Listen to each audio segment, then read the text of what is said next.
All right, thank you. Hello, my beautiful Brandeis family. Hello, camera with exceptionally long microphone. My name is Vivekanand Pandey Vimal. I'm also known as SOMD, which stands for State of Mind, Detached Existence. And this is SOMD Land.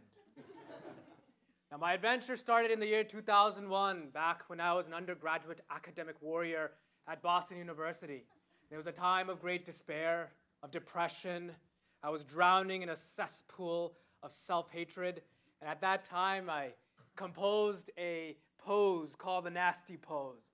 And initially, this pose was a manifestation of my self-loathing.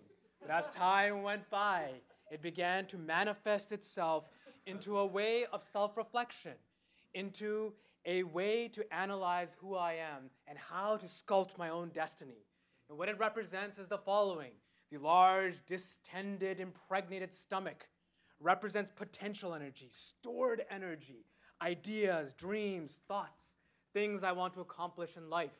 And the hands, they represent kinetic energy, a means of achieving these dreams, and yet everything remains stagnant. And so I asked the question, why am I so nasty? And I used this to motivate myself to accomplish my dreams.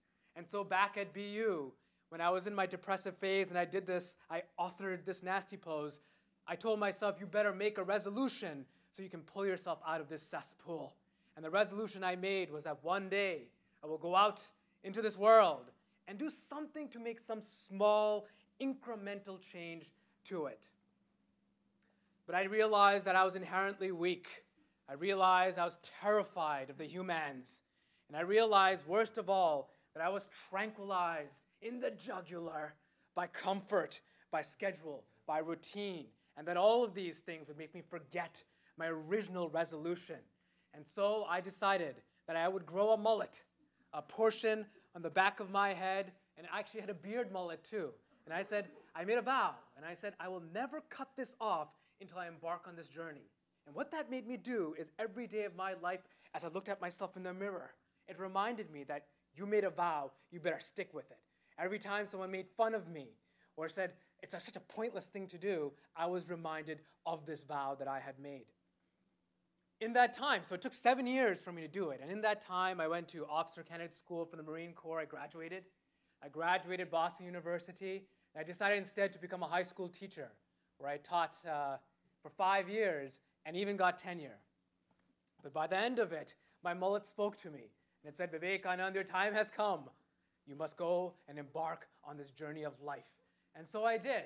And I did a grand harvest of the hair, because the hair was a physical record of my vow, of my resolution.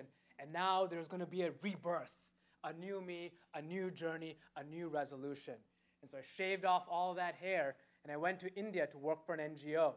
And the first several months, all I did was sit at a desk like an exotic animal. I did nothing. And I got depressed. Undulating waves of anger came into me because I thought, is this what I stayed in gestation for 7 years? Was this what I was going to accomplish? I thought someone would come and show me a project or give me a skill so I could expand upon that and develop and do something amazing.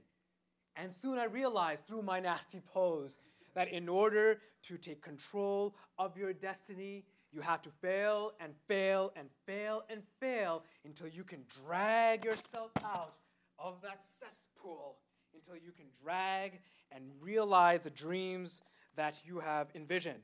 And to the credit of the NGO, once I defined what I wanted to do, they helped me out. And so I ended up going into a village with my movie camera, which I had brought from home. And I said, I am just going to make a documentary on these farmers.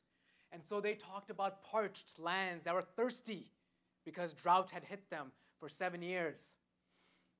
One of the questions I asked these farmers was, if you could have anything in this entire universe, anything at all, what would you want?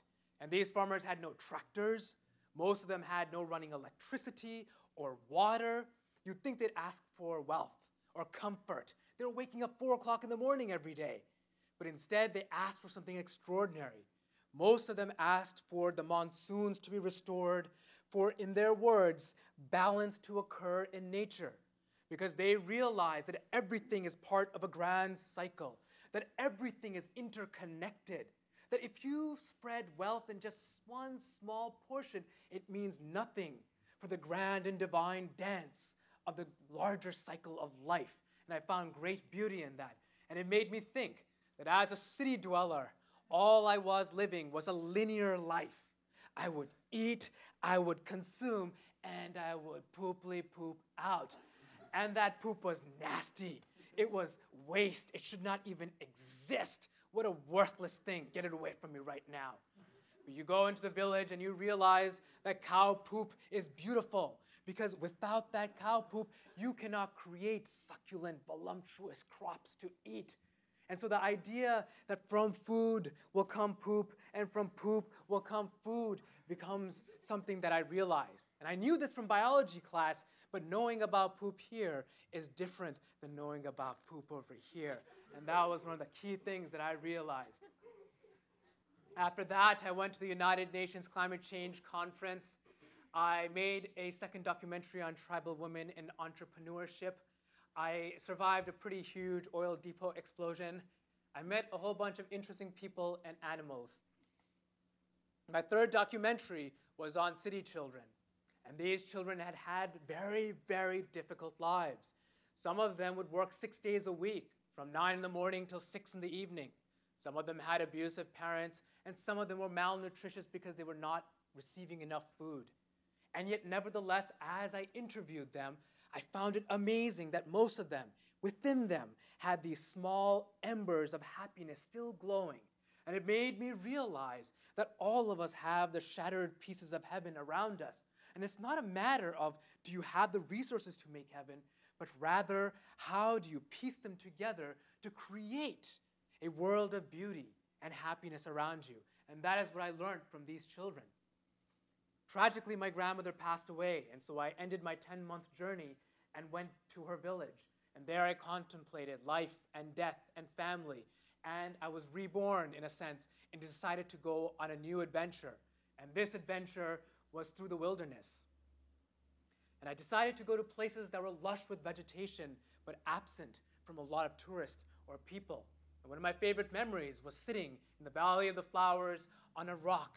And as I sat upon that rock, the cool mountain wind blew into my face while the radiant, hot summer sun warmed me up. And on that threshold of ambivalent bliss, I began to look at those immutable mountains and realize that we all are fundamentally and umbilically connected to the earth.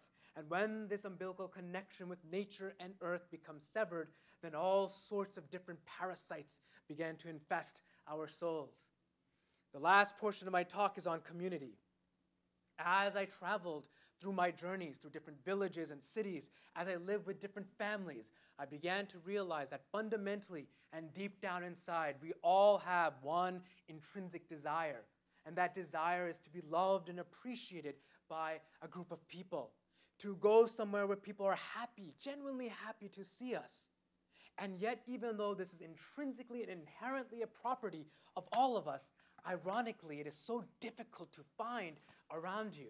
And so these experiences, along with the experience of being a high school teacher, where I developed parental love for my kids, caused me to try to pry open this sort of rib cage of isolation and try to treat everyone as my family to the best of my ability so that we can all get together and collaborate to create things of artistic beauty. That was pretty much it. Thank you.